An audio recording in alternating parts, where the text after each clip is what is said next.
The lady clicked her tongue in annoyance. Then, Mary realized she had to take off her shoes. Quickly, Mary slipped off her worn slippers, feeling embarrassed for not knowing the custom. Mr. Salem, the husband, said something to his wife and gave Mary one more hard stare before walking away, disappearing into another room. Mrs. Noria turned and beckoned Mary to follow her through the house.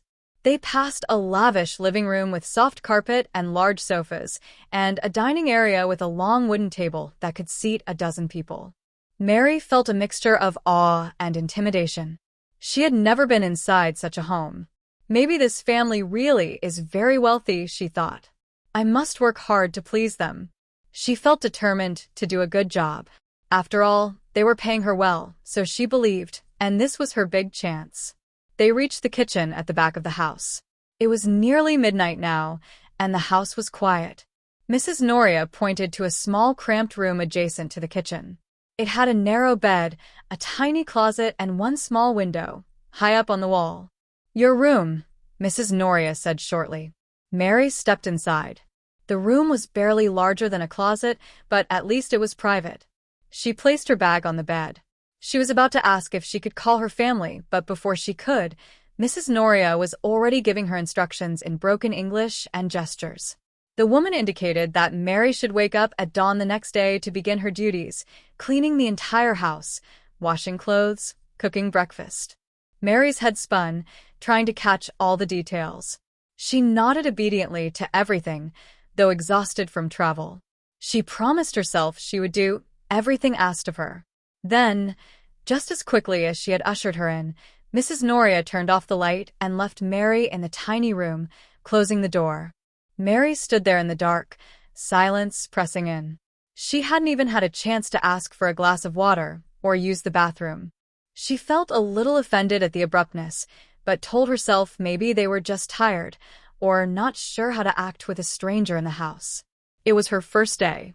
Surely, things would get better once they got to know her. Mary found a light switch and examined the room more closely. There was a thin mattress on the bed and a small blanket. Mary sat on the bed and sighed. It had been a very long journey, and tomorrow promised to be a very busy day. Despite the strange welcome, Mary still felt hopeful. She whispered a prayer in the darkness. Please let them be good people. Please give me the strength to work hard. Clutching the little photo of her children under her pillow, Mary fell asleep, not knowing that this beautiful house was about to become her own prison. The next morning, Mary was jolted awake by a loud pounding on her door. It was still dark outside. She guessed it was around 5 a.m. Mrs. Noria's voice came sharp and loud. Wake up. Work time. Mary scrambled out of bed, still sore and groggy from yesterday's travel. She quickly opened the door to find Mrs. Noria already looking irritated. You start now, the woman said, thrusting a broom into Mary's hand. Clean living room, then kitchen. Fast, fast. She clapped her hands twice, as if speaking to a pet. Mary jumped into action, nodding. Yes, madam, she replied meekly. So began Mary's work in the house. She swept and mopped the marble floors until they gleamed. She wiped every surface free of dust. She was not slow. Years of doing chores in her own humble home had made her capable. But no matter how fast she worked, Mrs. Noria always seemed dissatisfied. Not clean enough, she would snap, pointing out an invisible speck of dust or a smudge on a glass. Mary would redo the task, feeling her cheeks burn with shame. It seemed nothing she did was ever right. By the time the sun rose and bright light filled the house, Mary had already been ordered to prepare breakfast. She hurried to fry eggs, toast bread, and brew tea the way her employer wanted. She had to guess some of it. And when something wasn't perfect, Mrs. Noria's face tightened in displeasure. That first day was only a hint of what was to come. Mary barely had a moment to catch her breath. As soon as breakfast was done, she was washing a mountain of dishes. Then she was called to help dress the family's 2 young children for school. The little ones, a boy and a girl, around 6 and 7, were not particularly mean, but they were pampered and whiny. They treated Mary like an appliance, tugging her and giving commands like their mother did. Tie my shoes. Where is my bag? I don't want this shirt. Get the other one." Mary obeyed as sweetly as she could, but inside, she felt the first breaking of resentment and sadness. They don't treat me like a person, she thought, more like a thing. But she quickly reminded herself that she had come to work, not to make friends. If she had to swallow her pride, so be it. All that mattered was earning money and sending it home. By midday, Mary still hadn't eaten anything. In the kitchen, after the family had left the dining table, she scavenged a piece of bread and some leftover beans from breakfast. She ate standing by the sink, afraid to sit or stop working. Mrs. Noria caught her chewing and frowned. "Quick! Finish! More work to do," she barked. Mary nodded, swallowing the dry bread hurriedly. She longed for a sip of water, but didn't dare take a break to find some. "I will drink later," she promised herself. The pattern repeated day after day. Mary worked from before dawn until late into the night. She cleaned, cooked, washed clothes by hand, scrubbed toilets and bathtubs, and ran after the children constantly. Her hands became red and raw from all the harsh cleaning chemicals. Her back ached from carrying buckets of water and bending over floors for hours. If she ever paused to stretch or rest, even for a minute, one of the employers would appear and scold her for being lazy. Mary began to understand that she was not seen as a guest or even an employee. She was treated like property. The family spoke about her in front of her as if she wasn't there, usually in Arabic. Mary was picking up bits of the language, and sometimes she realized with a sinking heart that they were insulting her. Once, she heard the word ABD directed at her. Later, she would learn it meant slave. Each time she tried to assert herself even a little, she was immediately put back in place. One night, about a week in, Mary gathered her courage to ask Mrs. Noria about her salary. She desperately wanted to send some money back home to her mother and her children. With a respectful smile, Mary said, "Madam, will I be paid at the end of the month? I would like to send money home to my family." The change on Mrs. Nora's face was frightening. Her eyes flashed with anger. "Paid? After all we spent to bring you here, you dare ask about money now," she hissed. Mary's stomach dropped. "I'm sorry, madam," she stammered. "I only wanted to know." But Mrs. Nora cut her off. "You cost us a lot of money. Agency fee, airplane ticket, paperwork. Very expensive. We will decide when you deserve your salary. Do not ever ask again."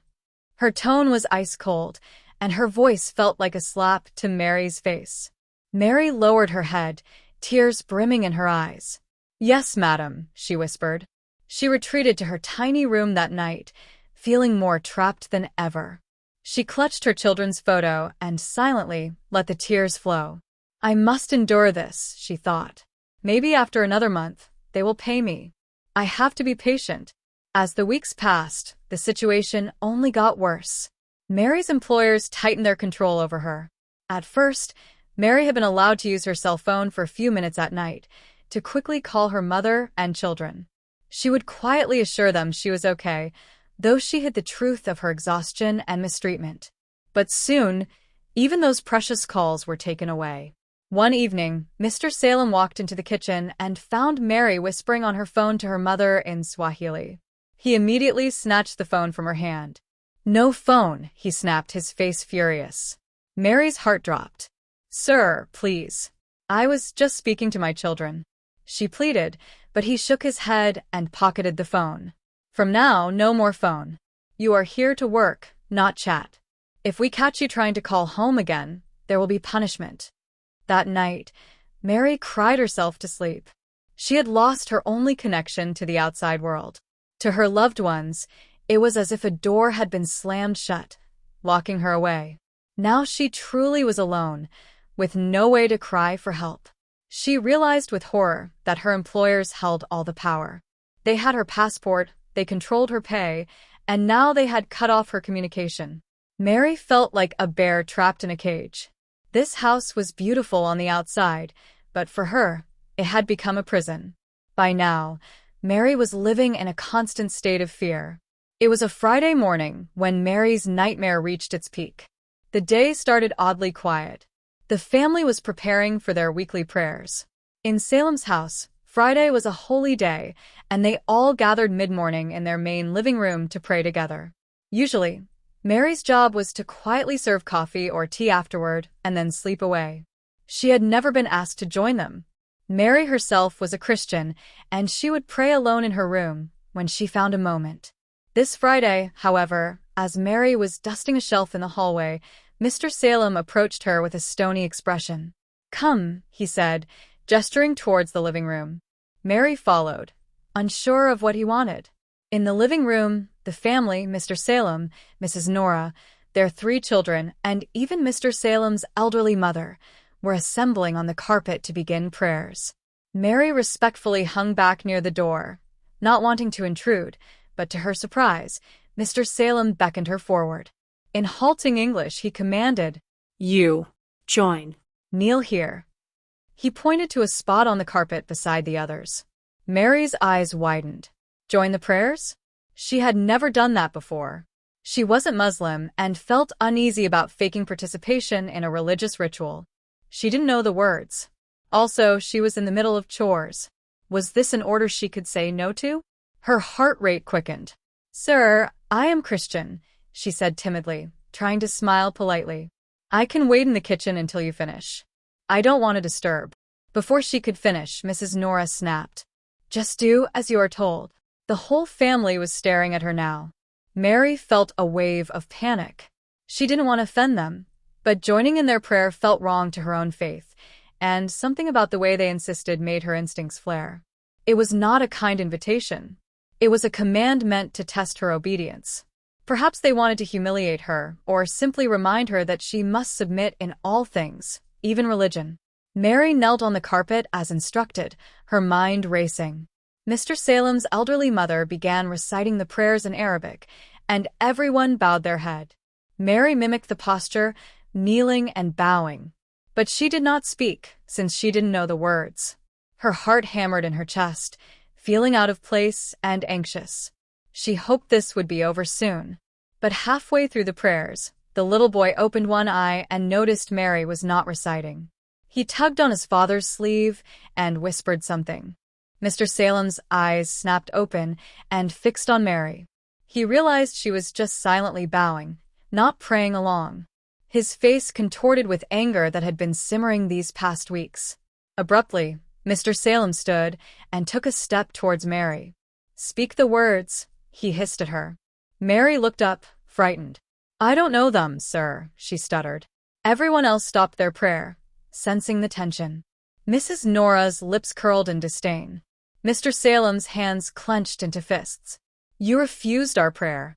You disrespected us in our own home." Mary shook her head. No, sir. I can't, I don't understand them. Please." She was genuinely frightened. Mr. Salem's face was dark with fury. And perhaps something else. He grabbed Mary's arms with a crushing grip and yanked her up from the floor. "If you will not pray with us, you will learn to respect another way," he snarled. What happened next seemed to unfold in slow motion, and yet, all at once. Mr. Salem dragged Mary, stumbling behind him, out of the living room and toward the front of the house. Mary realized with a jolt he was pulling her away, toward the staircase that led to the upstairs balcony. She twisted in his grip, crying, "Sir, please. I'm sorry. I didn't mean to offend. Please. Please, sir." Mrs. Nora followed her. Mr. Salem practically dragged Mary up the stairs. Mary's feet barely kept contact with the steps during the struggle. She had no idea what exactly he intended, but she knew it was going to be very, very bad. At the top of the stairs, large double doors opened to a balcony that overlooked the courtyard 2 stories below. The morning sun was bright as Mr. Salem kicked open those doors and pushed Mary onto the balcony. Mary's mind screamed in terror. "He's taking me outside." "Why?" "The height. The Hearthstone courtyard below." "No." "Please," Mary screamed, final strength surging through her desperation. She dug her heels onto the floor and grabbed the iron balcony railing with her free hands. As they neared it, Mr. Salem was strong and driven by rage. He easily pried her fingers off the rail one by one. Mary's nails scraped the metal. As she lost her grip, he shoved her against the railing, bending her backwards over it. For an instant, Mary's upper body was leaning out over open air. She could see the ground far below, the courtyard tilted, and her stomach thundered with fear. Mrs. Nora stood at the balcony doorway, her arms crossed. "Madam, please," Mary begged. "Don't let him." I'm sorry. "I will do anything." Mr. Salem's grip tightened on Mary's shoulder and arm. He leaned in and hissed in her ear, "You will never disobey again." With that, he suddenly pushed her up and over the railing. Mary's world flipped. One moment, her feet were on the balcony. The next, they were kicking in empty air. She had a brief look at Mr. Salem and the clear blue sky before gravity seized her. Mary's body tipped forward, and she was falling. A piercing scream tore from her throat, a sound of fear and terror that echoed across the courtyard. Time seemed to slow as she plummeted from the second floor. Her arms flailed instinctively, reaching for anything, but there was nothing but air. She saw the ground rushing up to meet her, the tiles of the courtyard zooming in. "I'm going to die," a final thought flashed through her mind, filled with sorrow for her children. And then, a split second later, her body hit the ground. For a moment, Mary thought she might already be dead, but no, the pain was too immense, too real. Mercifully, neighbors had heard the commotion. The unit next door had a high window from which someone had seen Mary's body falling and hitting the ground. Within minutes, the gate to Salem's residence was being pounded on by concerned strangers. One neighbor, an older Arab man, hopped over the low part of the wall and rushed to Mary's side. "Ya Allah," he murmured in shock when he saw her condition. Gently, he spoke to Mary in Arabic. Though she didn't understand all the words, his tone was kind and soothing. Inside the house, Mary could hear frantic activity, perhaps the family scrambling to cover up what happened, but she was in too much pain to focus on them. She only concentrated on the face of the kind stranger who had come to her side.